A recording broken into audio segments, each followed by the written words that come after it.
When the night is full of bumps and rattles and eerie lights creep toward you down the hallway, who you gonna call?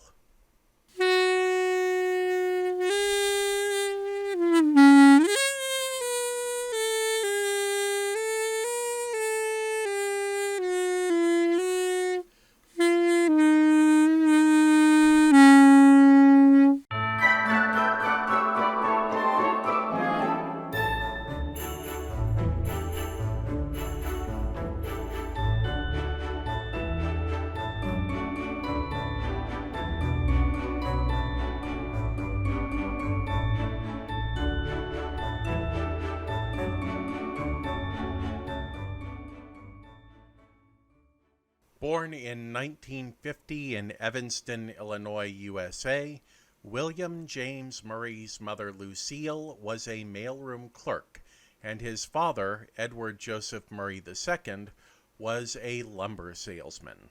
He would be raised in Wilmette, Illinois, north of Chicago. A child of Irish Catholic parents, Murray was one of 9 children. Among his 8 siblings, 3 have also pursued acting as a career, and a 4th is a nun who, as part of her work in the church, tours performing 2 different one-woman shows, so that's 5 out of 9 children who went into arts and entertainment in some way. That's every parent's dream. Bill Murray grew up reading books about American legendary heroes like Kit Carson and Davy Crockett. He would spend his teen years performing in high school and community theater, as well as fronting a rock band called the Dutch Masters, and working as a golf caddy to help fund his private Jesuit education. Graduating from Loyola Academy, Murray would enter the pre-med program at Regis University in Denver, Colorado, but his time there was short-lived. He dropped out before the end of his first year to return home to Illinois. In 1970, on his 20th birthday, he found out the hard way that the law about not joking about carrying a bomb on an airplane is a very serious matter when he was taken into custody after joking to the passenger in the seat next to him that he had an explosive device in his luggage. The police searched the luggage and, while they didn't find a bomb, they did find the 10-pound brick of marijuana that he had just smuggled into the country. Arrested, charged with, and convicted of possession with intent to distribute, Murray was sentenced to probation. Murray managed to avoid trouble for at least a few years. His brother Brian invited him to study at Chicago's Second City, and he excelled in sketch comedy. In 1974, Murray made the move from Chicago to New York City, where he was scouted for the National Lampoon Radio Hour by John Belushi. He would become a core player on the program, and when the troupe moved to off-Broadway, he would follow. This won him a spot on Saturday Night Live on ABC. Wait, let me check my notes. It doesn't seem right. Oh, Saturday Night Live with Howard Cosell on ABC, a short-lived variety show. The show would be canceled after just 1 season, and Murray would move to Los Angeles, where he would link up with Top Value Television, more commonly known as TV, a video collective that used guerrilla art techniques to film television documentaries. While working with TV, he would collaborate with his older brother Brian and his new friend from his National Lampoon days, Harold Ramis. NBC's Saturday Night Live, which had debuted under the name Saturday Night the same year as Howard Cosell's ill-fated venture, was looking for a replacement for departing cast member and writer Chevy Chase in 1976, and they found that replacement in Murray, who moved back across the country to join the Saturday Night Live ensemble, where he would stay for 3 seasons. This would lead directly to his first feature film appearance in the 1978 mockumentary All You Need Is Cash, where he played Bill Murray the K, a DJ that helped introduce the fictional band The Ruddles to the United States. His first starring role in a film came with 1979's Meatballs, portraying a camp counselor.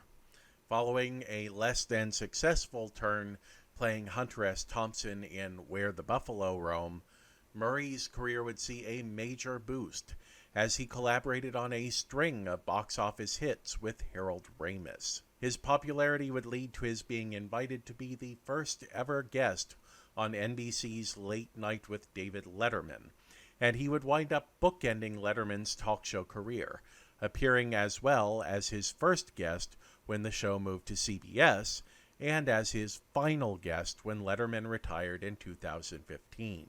While Murray was starring in a string of hit comedies, he was working on a passion project, a film adaptation of W. Somerset Maugham's novel The Razor's Edge, and Columbia Pictures offered to finance the film if Murray would agree to be in a struggling comedy that was being developed by Harold Ramis, Dan Aykroyd, and Ivan Reitman, entitled Ghostbusters, taking on the role originally written for the recently departed John Belushi. He filmed The Razor's Edge first, but Columbia didn't release it until after Ghostbusters had hit theaters.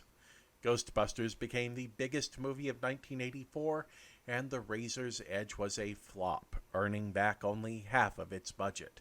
Disappointment in the response to The Razor's Edge saw Murray taking a break from the entertainment industry and spending time in Paris, where he studied philosophy and history at the Sorbonne.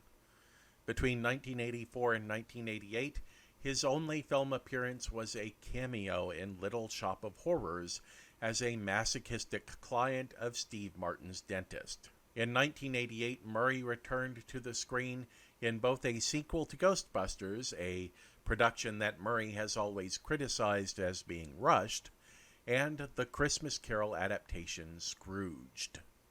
1990 would see the only time in Murray's career that he would attempt to direct a film, with the movie Quick Change, and in 1991 he would appear in Frank Oz's What About Bob, but one of his most iconic film performances would come in 1993's Groundhog Day, which we're really going to have to discuss at length one day, because it's not only now considered a prominent philosophical comedy, but it also represents the birth of an entire subgenre of movies. The rest of the 90s would be a mixed bag for Murray, as he would be praised for his supporting role in Tim Burton's Ed Wood, but critically flamed for his starring role in The Man Who Knew Too Little.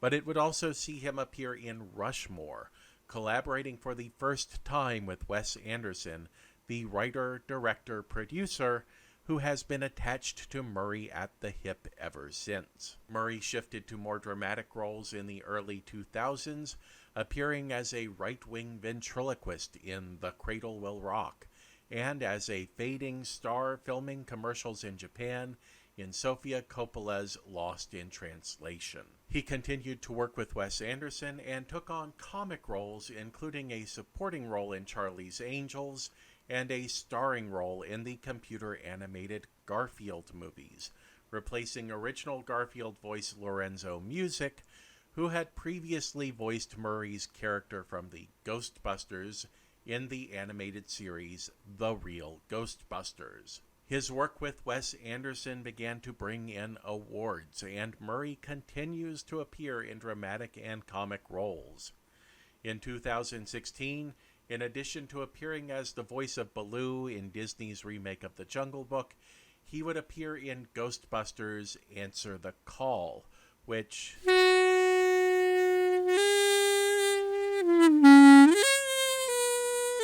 As of 2021, Bill Murray has been announced as joining the cast of the upcoming Marvel movie Ant-Man and the Wasp: Quantumania. Murray prefers to operate outside of the standard systems of Hollywood. For a long time now, he has not had an agent representing him.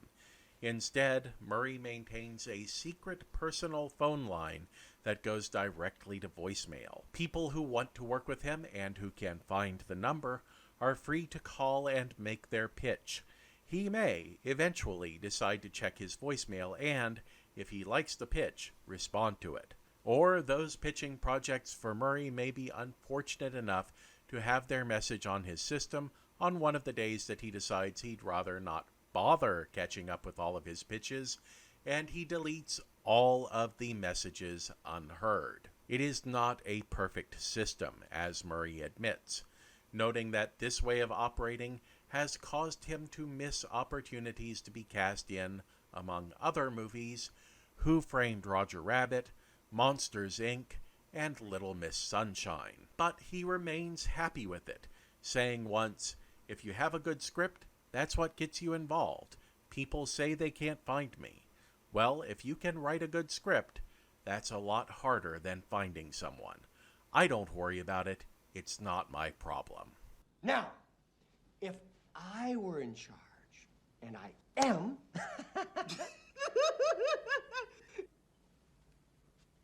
perhaps I can help you. Here's the kind of thing I would have done. Grace, cue it up.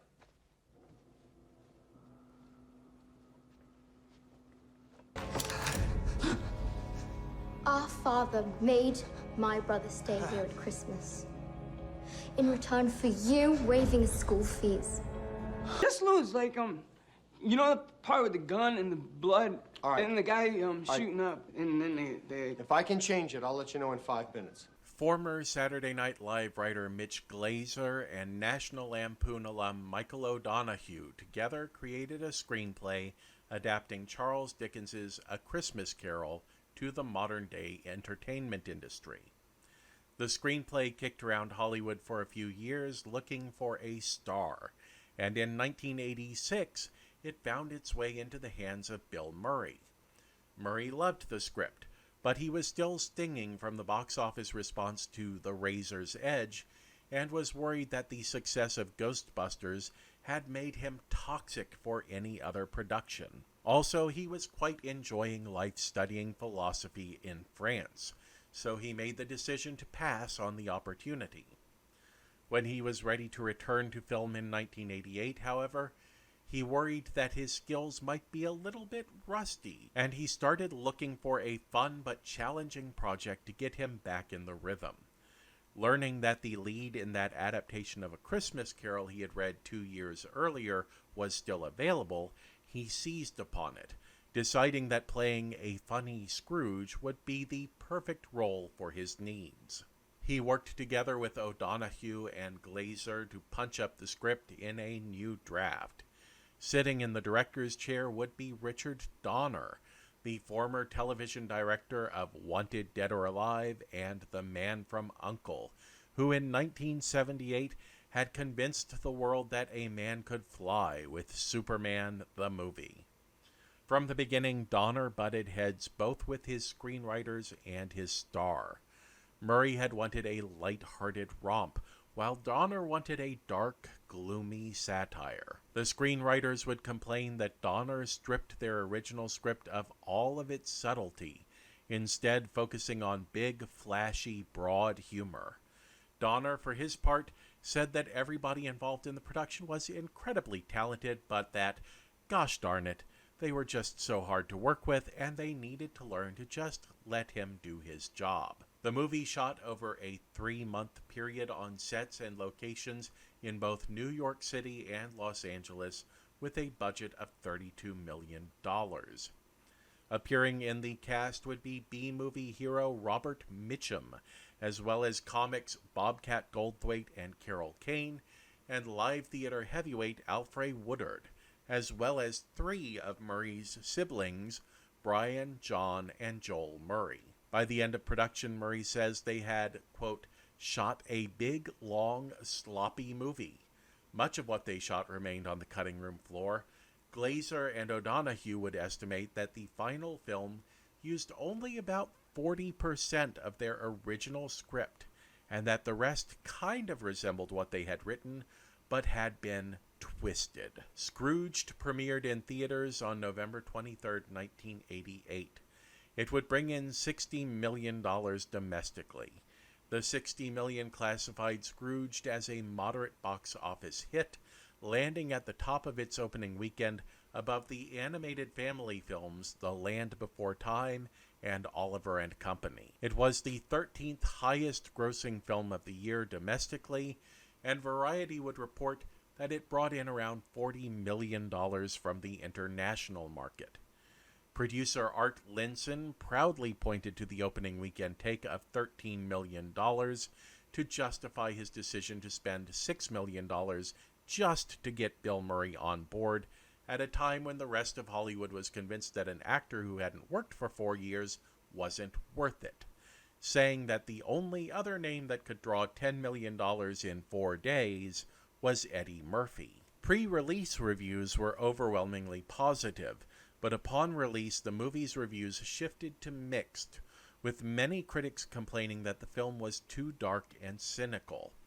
The Hollywood Reporter loved it as a deft satire of the entertainment industry, but while John Ferguson, writing for the Radio Times, called it a joyously black Christmas treat, he also complained that the film ended on too sentimental a note. But perhaps the harshest criticism came from screenwriter O'Donoghue, who told Dennis Perrin in 1998, "We wrote a masterpiece. We wrote It Happened One Night. We wrote a story that could make you laugh and cry. You would have wanted to share it with your grandchildren every Christmas for the next 100 years. The finished film was a piece of unadulterated, unmitigated." The film has since become considered a classic and frequently makes it onto lists of favorite adaptations of A Christmas Carol, although Murray has said that he finds the movie difficult to talk about. In 1990, he told Roger Ebert that he was disappointed in the final product, saying that it could have been great, but that Donner kept insisting on every take that Murray had to do things louder. In 1993, he would repeat the story, saying that only one shot out of the entire movie used the take that Murray himself preferred, and adding that he had felt under pressure for the entire shoot because he was, for the first time, being told that he was carrying a movie all on his own instead of working as part of an ensemble. Apparently this 80-year-old grandmother was watching your Scrooge promo last night and she just keeled over. It scared her to death. This is terrific! I knew that had worked! Bill Murray plays Frank Cross, the youngest executive to ever head a major television network. He's banking his entire career on his network IBC's expensive and grandiose production of A Christmas Carol, and he's not going to let anything get in his way. So it absolutely throws a wrench into his plans when ghosts start showing up the day before his big night and insisting that they have to show him everything he's gotten wrong in his life, starting with his dead mentor, Lou Hayward, who corners Cross in his office when Cross returns from a dinner out where he was, ironically, receiving an award for Humanitarian of the Year. Hayward doesn't bring any crowd of spirits with him, but there is a mouse living in his skull now, which is kinda cool. In case you had any doubts that this is the 80s, I have to take a moment to point out that the Ghost of Christmas Past is played by musician and personal friend of Bill Murray, David Johansen, who just 1 year earlier had unleashed the single Hot, Hot, Hot as his satirical character Buster Poindexter, which Johansen has since referred to as the bane of his existence.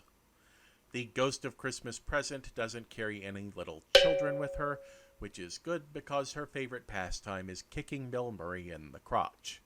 Besides, she gets to make a point about want and ignorance by showing Murray an actual damn homeless person freezing to death. By the way, there are some screaming faces under the Ghost of Christmas Futures robe that some people have told me are supposed to be want and ignorance, but in the absence of actually giving them a name, I'm not granting them the point.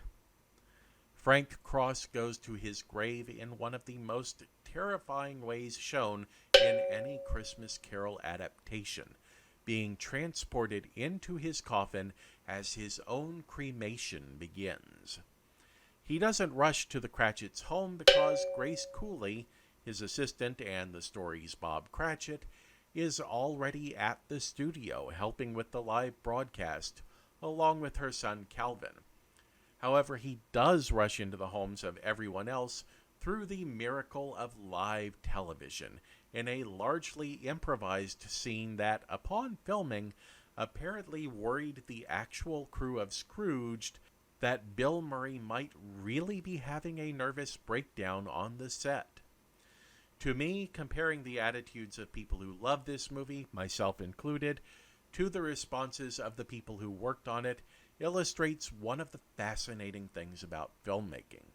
It's not unusual for people to love a movie that the entire cast and crew thinks of as a failure. For O'Donoghue and Murray, Scrooged fell short of where they wanted it to be, and I'll admit that I'm a little disappointed that we didn't get to see their version, but it still turned into a classic satire of television that remains relevant to this day. Although I'll be perfectly honest, every time I watch it now and I see the massive event that they have planned, I kind of miss those days of network television just a little bit. Sometimes a filmmaker doesn't get what they want out of a movie, but it still finds an audience who loves it just the way it is. So tell me, what do you think of Bill Murray as Frank Cross in Scrooged? That's what the comments are there for. Drop down and let me know what you think. While you're down there, there's the like button and the subscribe button. There's also a little bell you can hit in order to be notified every time there's a brand new video. There's a share button available, which you can use to share this video with your friends, because sharing is caring. It is, after all, the holiday season. If you want to see more of the film Optimist right away, there is a playlist linked right there, and that will show you the Advent calendar from the very beginning. There's also the Halloween countdown right there of all of the Draculas. Until next time, watch like it means something.